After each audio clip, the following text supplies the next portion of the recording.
Let's talk today about the Volkswagen Type 2 car produced in the second generation of Volkswagen. In late 1967, the second generation of the Volkswagen Type 2 T2 was introduced.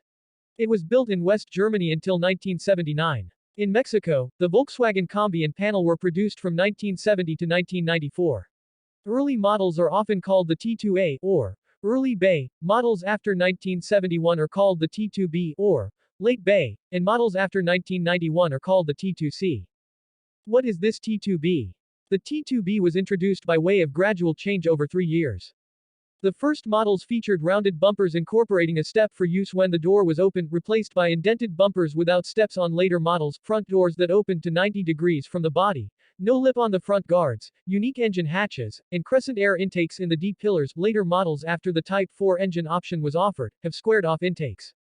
The 1971 Type 2 featured a new 1.6L engine with dual intake ports on each cylinder head and was DIN rated at 37 kilowatts, 50 PS.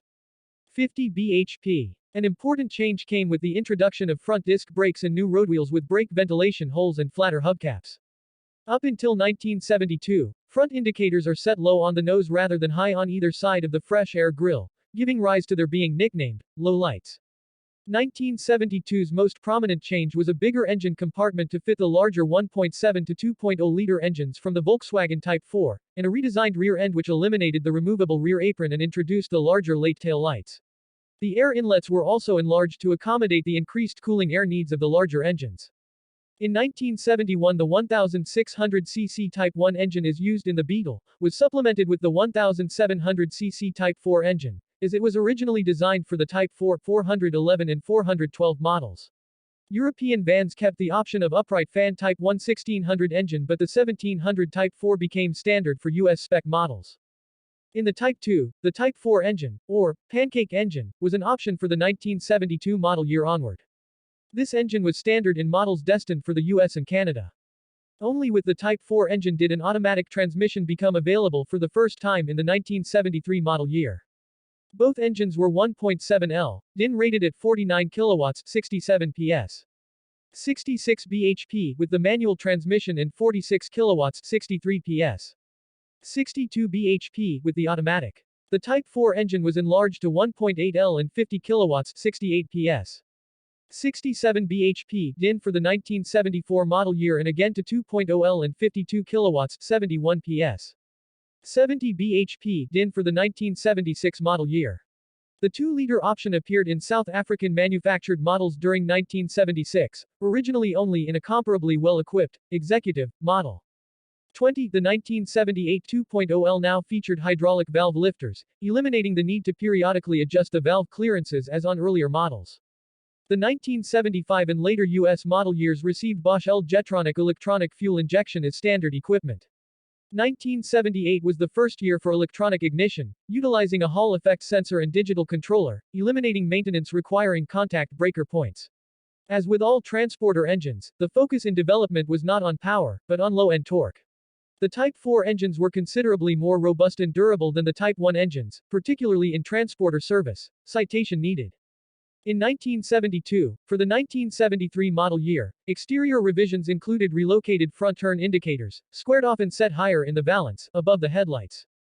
Also, square-profiled bumpers, which became standard until the end of the T2 in 1979, were introduced in 1973. Crash safety improved with this change because of a compressible structure behind the front bumper. This meant that the T2B was capable of meeting US safety standards for passenger cars of the time, though not required of vans. The VW emblem on the front valance became slightly smaller. Later model changes were primarily mechanical. By 1974, the T2 had gained its final shape.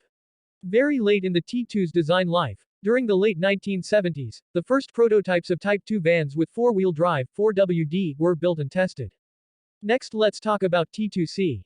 The T2C, with a roof raised by about 10 centimeters 3.9 in, was built starting in the early 1990s for the Mexican, South American and Central American markets. Since 1991, the T2C has been built in Mexico with the water-cooled 1.8L inline 4-cylinder 53 kilowatts 72 PS, 71 bhp carbureted engine, easily identified by the large, black front-mounted radiator, and since 1995 with the 1.6L air-cooled engines for the Brazilian market. Once production of the original Beetle ended in late 2003, the T2 was the only Volkswagen model with an air-cooled, rear-mounted boxer engine, but then the Brazilian model shifted to a water-cooled engine on the 23rd of December 2005.